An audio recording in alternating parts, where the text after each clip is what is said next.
ஆழிசூழ் தமிழ்நில பரப்பிற்குள் அழையா விருந்தினர் போல் அவ்வப்போது வருகை புரிந்து இன்னல்கள் பல கொடுத்திடும் இயற்கை பேரிடர்கள் ஒருபுறம், கூட்டாட்சி தத்துவத்தை அடியோடு மறந்து மாற்றாந்தாய் மனப்பான்மையுடன் நடந்து கொள்ளும் ஒன்றிய அரசு மறுபுறம். இதற்கிடையே தமிழ்நாட்டை வளர்ச்சி பாதையில் அழைத்துச் செல்ல உதவும் வரவு செலவு திட்டத்தை உருவாக்கிட வேண்டிய தேவை எழும்போதெல்லாம் தந்தை பெரியார், பேரறிஞர் அண்ணா, முத்தமிழறிஞர் கலைஞர் ஆகியோரின் வழிகாட்டுதல் மட்டுமே கலங்கரை விளக்கமாக எங்களுக்கு அமைந்துள்ளன. மாண்புமிகு பேரவைத் தலைவர் அவர்களே, அறநெறி முதற்றே அரசின் கொற்றம் என செயல்பட்டு வரும் நமது மாண்புமிகு முதலமைச்சர் தலைமையிலான இந்த அரசுக்கென ஒரு மாபெரும் தமிழ் கனவு உண்டு. வானவில்லின் வண்ணங்களைப் போன்று 7 முதன்மையான நோக்கங்களை அடிப்படையாக கொண்ட தமிழ் கனவு அது.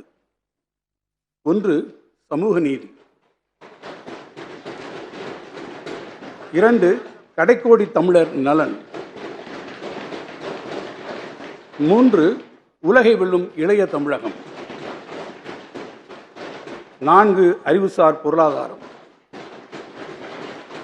5. மகளிர் நலன் காக்கும் சமத்துவ பாதை. 6. பசுமை வழி பயணம். 7. தாய் தமிழும் தமிழர் பண்பாடும். இந்த 7 இலக்குகளை முன்வைத்தே இந்த வரவு செலவு திட்டம் அமையப்பட்டிருக்கிறது. தமிழர்களின் ஒற்றுமை, அரசியல் நேர்மை, குடிமக்கள் உரிமை, வணிகச் சிறப்பு, சமய நல்லிணக்கம், பசிப்பினி ஒழிப்பு மற்றும் பெண்ணியம் உள்ளிட்ட சமூக சிந்தனைகள், பண்பாட்டு மரபுகள் ஆகியவற்றை எடுத்துரைக்கும் தமிழின் இரட்டை காப்பியங்களான சிலப்பதிகாரம், மணிமேகலை ஆகியவை 25 இந்திய மற்றும் உலக மொழிகளுக்கு சென்றடையும் வகையில் அவற்றை மொழிபெயர்க்க 2 கோடி ரூபாய் ஒதுக்கீடு செய்யப்படும். நமது செழுமையான தமிழ் இலக்கிய படைப்புகளை உலகம் முழுவதும் எடுத்துச் செல்லவும், சிறந்த பன்னாட்டு அறிஞர்கள் மற்றும் எழுத்தாளர்களின் படைப்புகளை பெற்று தமிழில் பல புதிய படைப்புகளை உருவாக்கவும் தமிழ்நாடு அரசு சென்னை பன்னாட்டு புத்தக காட்சியை 2வது ஆண்டாக வெற்றிகரமாக நடத்தியது. இதில் 40 நாடுகளில் இருந்து 75க்கும் மேற்பட்ட பதிப்பாளர்கள் மற்றும் இலக்கிய முகவர்கள் கலந்து கொண்டனர்.